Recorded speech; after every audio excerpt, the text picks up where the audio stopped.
Supreme court of Pakistan میں اس کا بھی جائزہ لیا جا رہا ہے، کیونکہ انہوں نے اعتراضات عائد کیے تھے سپریم میں جوڈیشل کاؤنسل کی کارروائی کے اوپر، اور وہ اعتراضات جو تھے ان کا بھی اب جائزہ لیا جا رہا ہے۔ وقفے سے پہلے جب اجلاس ہوا ٹھیک ہے، اجلاس ابھی جاری ہے، اپڈیٹ کر رہے تھے آپ راجہ محسن، شکریہ۔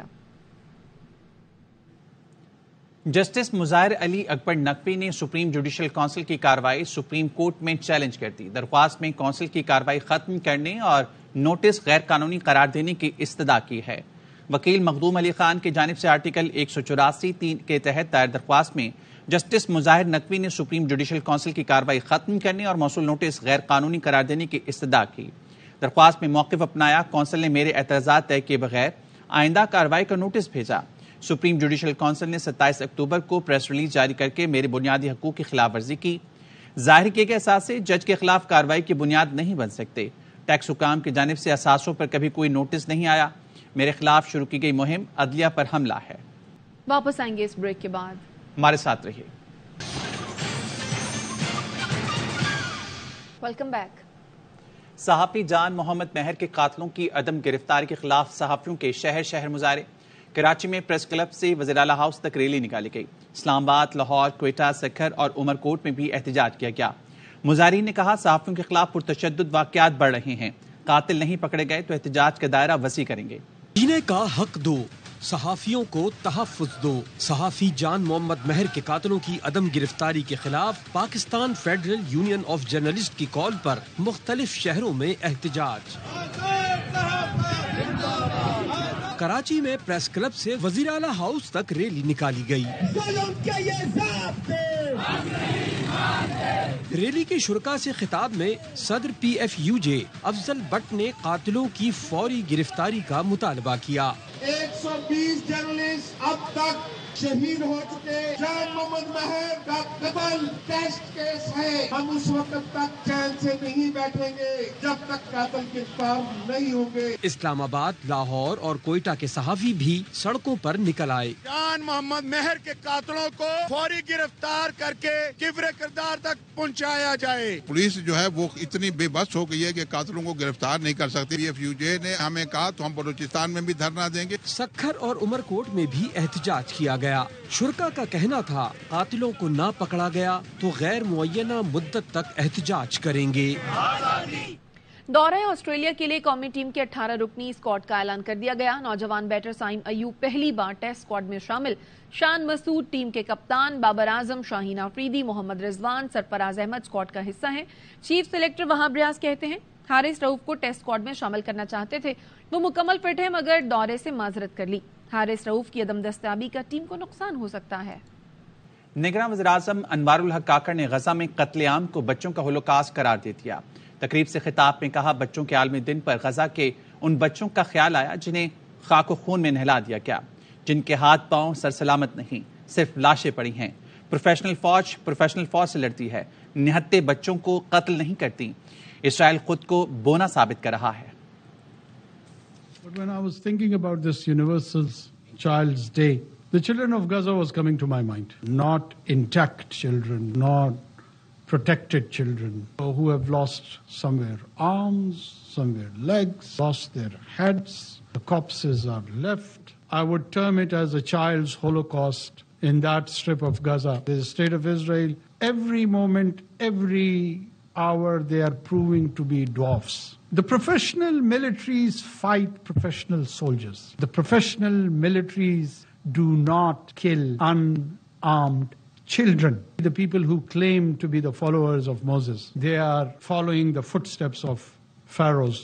I think so United Nations is losing its sense of purpose. The international community is losing its sense of calling itself responsible nations and governments. This children's holocaust has to stop, and it has to stop now.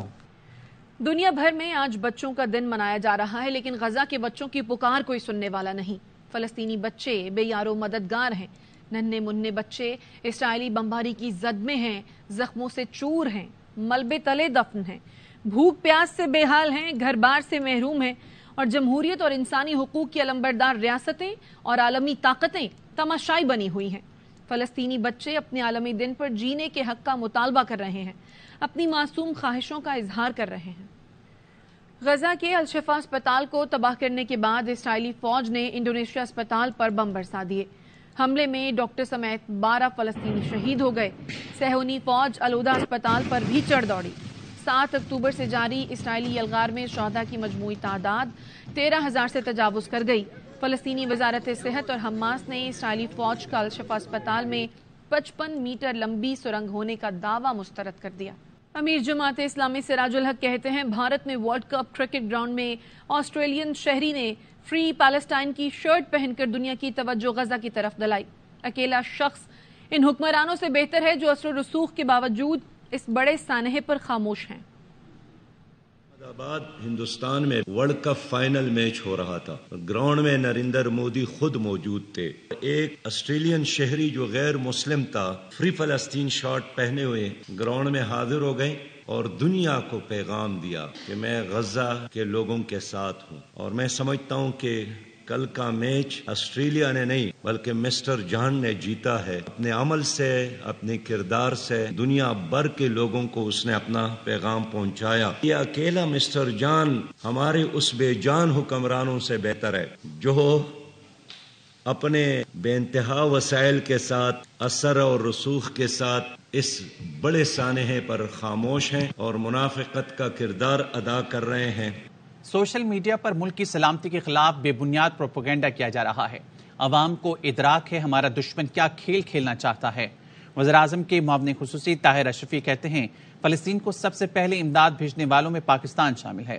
Corps commander meeting کے اعلامیے میں مسئلہ فلسطین سر فہرست ہے۔ اس طرح کا propaganda گزشتہ 2 دن سے جاری ہے۔ اس کا ہمیں باقاعدہ فلسطینی پریزیڈنٹ کے آفس نے بتایا تھا کہ پاکستان میں عدم استحکام پیدا کرنے کے لیے اسرائیلی اور اس سے متصل جو خفیہ ادارے ہیں وہ ایک مہم شروع کر رہے ہیں کہ پاکستان کے اسرائیل سے تعلقات ہیں۔ اب کل اور پرسوں 2 دن کے اندر ہندوستان کے اخبارات نے اور سوشل میڈیا پر انہوں نے اکاؤنٹ بنائے ہوئے ہیں۔ کچھ ہمارے ناقابل اندیش اس مہم سازی کو لے کر مصروف ہو جاتے ہیں۔ حکومت پاکستان کی طرف سے یہ بات عرض کرنا چاہتا ہوں کہ اسرائیل کے ساتھ پاکستان کے کسی قسم کے کوئی روابط نہیں ہے۔ کیسے ممکن ہے کہ ایک طرف ہمارے چھوٹے چھوٹے بچے ذبح ہو رہے ہوں، ہماری بہنیں بیٹیاں جو ہیں ان کے اوپر بمباری ہو رہی ہو، ہسپتال تک محفوظ نہ رہے ہوں، ہم یہ بات کہیں کہ یہ ہم اسرائیل سے تعلق قائم ہمارا ہے، اہل فلسطین کے ساتھ ہیں اور کسی بھی صورت اہل فلسطین کو تنہا نہیں چھوڑیں گے۔ واپس آئیں گے اس بریک کے بعد، ہمارے ساتھ رہیے۔ Welcome back. چیف جسٹس قاضی فیض عیسیٰ کی سربراہی میں سپریم جوڈیشل کونسل کا اجلاس۔ جسٹس مظاہر علی نقوی نے سپریم جوڈیشل کونسل کی کارروائی روکنے کی استدعا کر دی۔ جسٹس مظاہر علی نقوی کی جانب سے ان کے وکیل خواجہ حارث پیش ہوئے۔ وکیل خواجہ حارث نے جسٹس مظاہر نقوی کا خط کونسل میں پیش کیا۔ خط میں درخواست کے فیصلے تک کونسل کی کارروائی مؤخر کرنے کی استدعا کی گئی ہے۔ اجلاس ابھی جاری ہے۔ چلڈرن لائبریری لاہور میں بچوں کے عالمی دن کے حوالے سے سرچ فار جسٹس نے تقریب کا انعقاد کیا۔ تقریب کا مقصد بچوں میں ان کے حقوق کے بارے میں آگاہی فراہم کرنا ہے۔ لاہور سے صدرہ غیاث کی رپورٹ۔ کے عالمی دن کی مناسبت سے سرچ فار جسٹس کے زیر اہتمام تقریب کا انعقاد کیا گیا، جس میں چائلڈ پروٹیکشن بیورو کی chairperson Sara Ahmed, British High Commission Lahore کیلرا اور دیگر نے شرکت کی۔ بچے اہمیت کے حامل ہیں، بچے ہمارا فیوچر مستقبل ہے، ان کی سکل ڈیولپمنٹ پہ کام کریں تاکہ وہ بااختیار ہو سکیں۔ بچوں نے اپنے عالمی دن کی مناسبت سے چائلڈ لیبر اور بچوں پر موسمی تبدیلی کے مضر صحت اثرات سے بچنے کے لیے اپنے خیالات کا اظہار کیا۔